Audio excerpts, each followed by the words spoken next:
The flag of my Scandinavian brothers in Norway is the newest victim in the war that cancel culture is fighting against pretty much everything.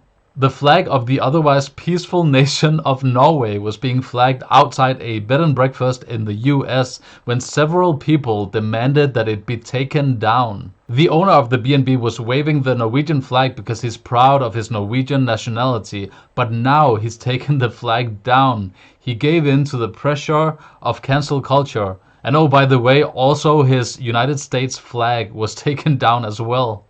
And guys, listen. You cannot give in to these people. You do not take your flag down because other people are offended about it. Surely, if they get away with this thing, they'll just begin to come after you with other things.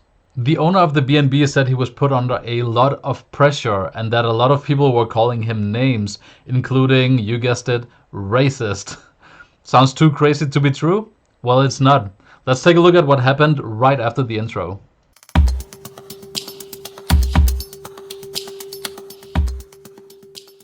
Alright, welcome to the channel and thank you for checking out this video. So the owner of this B&B was waving the Norwegian flag because he has Norwegian heritage. And multiple people were walking by, they noticed the flag and they thought it was a Confederate flag. So they bullied him naturally into taking the flag down. I mean, some people these days are going a little cuckoo. Let's take a look at what the owner Kirsten said. The Nordic country's flag had been hung opposite of the American flag outside the Nordic Pineapple in St. John's, Michigan. The gesture was a nod to owner Kirsten Offenbecker's grandfather, who was born in Norway. But both flags have since been removed from the bed and breakfast, both the US and the Norwegian flag.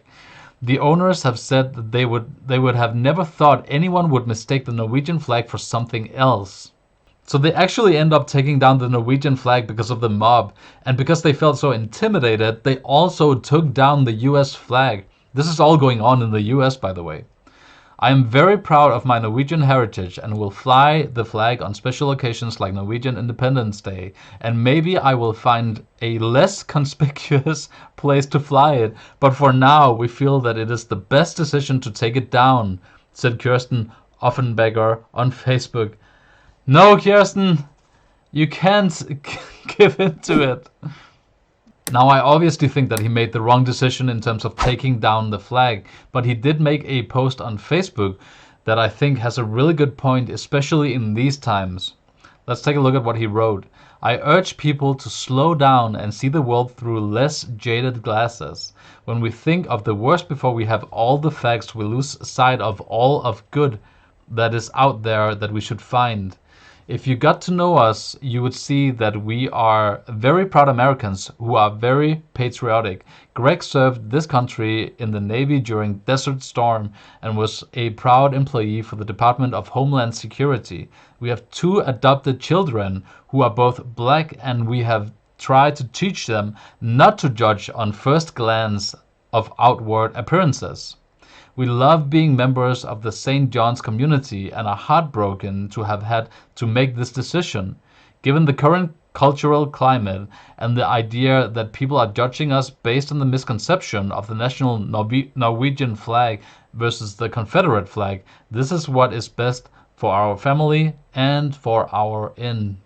Alright, and to be fair, you can kind of understand if he has multiple people coming up to his inn saying that they don't like the flag, even if it's based on a misconception, a misunderstanding. You can kind of understand from a business perspective that you don't want to scare a certain percentage of customers away because they don't get that it's actually the Norwegian flag. But the broader point here is that these people who want everything they disagree with banned, they need to grow up. We live in a world where not everyone agrees with us, and since these people left kindergarten, they no longer have the right to run to their parents to try to make everyone see things the way they do.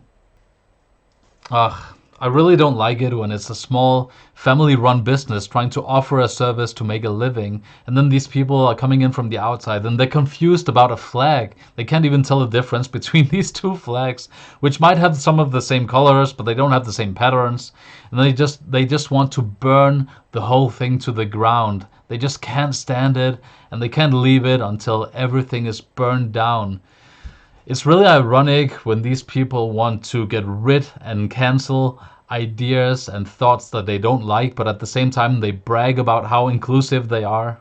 It's virtue signaling at its worst. It's so superficial that they don't even understand how contradictory it all is.